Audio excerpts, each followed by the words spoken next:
హరిహర వీరమల్లు ఇది నాకు చాలా ఇష్టమైన సబ్జెక్ట్. ఇది మనందరం చరిత్రలో చదువుకుంటాం. భారతదేశం ఎవరి మీద దాడి చేయలే, భారతదేశం ఎవరి మీద కూర్చొని ఆక్రమణం చేయలే. ఈ దేశాన్ని అందరూ ఆక్రమించుకున్నారు. మనం చదువుకున్న టెక్స్ట్ బుక్స్లో కానీ స్కూల్ బుక్స్లో కానీ ఎంతసేపు మొఘల్ తాలూకు గొప్పతనాన్ని చెప్పారు తప్ప మొఘల్ తాలూకు అరాచకాన్ని చెప్పలేదు ఎవరు. Akbar is great, Shahjahan is great, Aurangzeb is great అంటారు. What they have done. Vijayanagara empire గురించి మాట్లాడాల, ఇంతమంది కింగ్స్ ఉన్నారు, ఎవరి గురించి మాట్లాడాల. We always heard about Mughals' greatness, but what Aurangzeb has done to our country, సొంత తమ్ముడిని చంపేసి దారా సిక్కుని చంపి షాజహాన్ని జైల్లో పెట్టి నువ్వు హిందువుగా బతకాలి అంటే నువ్వు ట్యాక్స్ కట్టాలి. Can you imagine? For being a Hindu you have to pay tax as a Hindu, just to accept, to practice. ఇలాంటి సమయంలో ఒక ఛత్రపతి శివాజీ మహారాజ్ లాంటి వాడు గుండెల్లో శౌర్యాన్ని నింపాడు. మనకి తమిళనాడు దురాక్రమణ గురైతే all the way from Maharashtra he came back and supported, stood by people. ఇలాంటి నేపథ్యంలో హరిహర వీరమల్లు ఒక ఫిక్షస్ క్యారెక్టర్, ఒక కల్పిత పాత్ర. అలాంటి పాత్రలో సగటు మనిషి ఏమి చేసి ఉండొచ్చు? ఎంతసేపు మనం కోహినూర్ కోహినూర్ కోహినూర్ కోహినూర్ ఎక్కడి నుంచి వచ్చింది?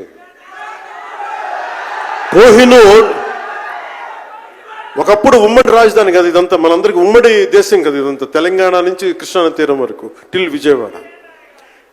ఆ కృష్ణానది తీరం దగ్గర ఇప్పుడు విజయవాడలో ఉన్న కొల్లూరు దగ్గర వజ్రపు గనులు ఉంటాయి, అక్కడ దొరికిన వజ్రం అది. ఆ వజ్రం ఎక్కడి దాకా వెళ్ళింది? అది మన నిజాం నవాబ్ దగ్గరికి వచ్చింది, నిజాం నవాబ్ దగ్గర నుంచి ఆ మొఘల్కి వెళ్ళింది. రకరకాల ఫైనల్గా ఈ రోజున కోహినూర్ యూకే లండన్లో ఉంది, లండన్ మ్యూజియంలో ఉంది. సో దాన్ని దృష్టిలో పెట్టుకొని నాకు కృషి గారు కథ చెప్పినప్పుడు ఇంట్రెస్టింగ్ అనిపించింది. Then we did the story, then cinema చేశాం. ఈ సినిమా మేకింగ్ ప్రాసెస్లో చాలా నలిగాం. ఇలాంటివన్నీ నలిగిన తర్వాత ఒకటే ఏంటంటే ఈ సినిమాలో ఇది ఎన్ని రికార్డులు చేస్తా నేను చెప్పలేను, ఎందుకంటే ఎంత కలెక్షన్ చేస్తానో నేను చెప్పలేను. ఎందుకంటే నేను ఎప్పుడు కూడా ఈ రోజుకి ఎక్కువ చెప్తున్నాను, we did our best efforts better. అంటే మీరు అంటారు కదా, మీకోసం కొంచెం కాళ్ళు కూడా కదిల్చాను డ్యాన్సుల కోసం. అలాగే నేను చాలా సంవత్సరాలు అయిపోయింది ఎంతసేపు పొలిటికల్ ప్రాసెస్లోకి వెళ్ళిపోయి రియల్ లైఫ్ గుండాలను ఎదుర్కొన్నాను, రియల్ లైఫ్ రౌడీలను ఎదుర్కొన్నాను. కానీ సినిమాటిక్గా చెయ్యాలి అంటే ఎగిరి కొట్టడాలు ఇవన్నీ చేయడానికి నేను మళ్ళీ మార్షల్ ఆర్ట్స్ మళ్ళీ నేను చిన్నప్పుడు 20s ఉన్నప్పుడు ఎలా చేయాలో మళ్ళీ ఒక 1 month 2 months మళ్ళీ బ్రషప్ చేసి ఒక ఎస్క్రీమా కానీ జీత్ కండో కానీ అలాగే ఇషున్ రియు కరాటే కానీ తర్వాత నేను నేర్చుకున్న మ్యాక్సిమం ఊషు కానీ ఎనీ సెల్ఫ్ డిఫెన్స్ టెక్నిక్స్ అన్నీ కూడా క్రోడీకరించి ఒక క్రమబద్ధీకరించి ఈ 18-minute క్లైమాక్స్ పార్ట్ నేను కొరియోగ్రాఫ్ చేశాను. దీనికి అంటే అది దేనికి అంటే నీ ధర్మానికి నువ్వు ట్యాక్స్ కట్టాలి అంటే అది ఎదురు తిరిగే పరిస్థితి, దట్ ఈస్ ద క్లైమాక్స్. ఇది ఏంటంటే ఇది ఆ టైంలో సగటు భారతీయుడు నలిగింది, దాన్ని ఈ సినిమా రిఫ్లెక్ట్ చేస్తుంది. మిగతా కథ అంతా ఉంటుంది కానీ అంటే ఇది మీరు ఎందుకంటే ఇది దెర్ ఇస్ నో సీక్రెసీ అన్నట్టు, ఇది సస్పెన్స్ సినిమా కాదు. బట్ వాట్ యూ హ్యావ్ మీరు సినిమా లోపలికి వెళ్ళినప్పుడు మీరు ఏమి చూడబోతున్నారు, ఏమి ఆశించబోతున్నారు అని చెప్పడానికి ఇదంతా చెప్తున్నాను. ఎందుకంటే నాకు సినిమా నాకు అమ్మడం తెలియదు, నా సినిమా ఇన్ని 100 కోట్లు చేస్తున్నా తెలియదు. ఎందుకంటే 10-15 రూపాయలతో కూడా సినిమాలు ఆడినాయి, మనం 10-15 రూపాయలతో కూడా సినిమాలు డబ్బులు చేసినాయి. ఫ్లాపుల్లో పెరిగే ఉంటాను నేను, ఇప్పుడు సక్సెస్లో పెరగల. సో మీరు కోరుకున్న సక్సెస్ భవిష్యత్తులో రావాలని మీరు ఎలా ఆశిస్తున్నాను నేను కూడా అలాగే ఆశిస్తున్నాను. జరుగుద్దా లేదా అన్నది ఆ పెరుమాళ్ళకి ఎరుక, అది భగవంతుడు చెప్పాలి, మన చేతిలో లేదు.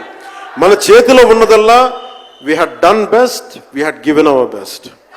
Let's leave it to God. మీకు నచ్చిందా బద్దలు కొట్టే, That's all I can say. మీకు మీరే నా బలం, మీరే నా బలం. నేను కష్టాల్లో ఉన్నా, ఓటమిలో ఉన్నా, ఎక్కడున్నా అన్నా నీకున్నావని చెప్పిన వాళ్ళు మీరు. మనల్ని ఎవరు ఆపేదంటే, మనల్ని ఎవరన్నా ఆపేదని ముందుకొచ్చింది మీరు. మీకు ప్రతి ఒక్కరికి పేరు పేరున ఈ గుండె ఎవరి కోసం కొట్టుకోదు, మీకోసం కొట్టుకుంటుంది, మీ కష్టాల కోసం కొట్టుకుంటుంది. మళ్ళీ విశాఖపట్నంలో కలుసుకుందాం. టిల్ దెన్, జై భారత్, జై హింద్.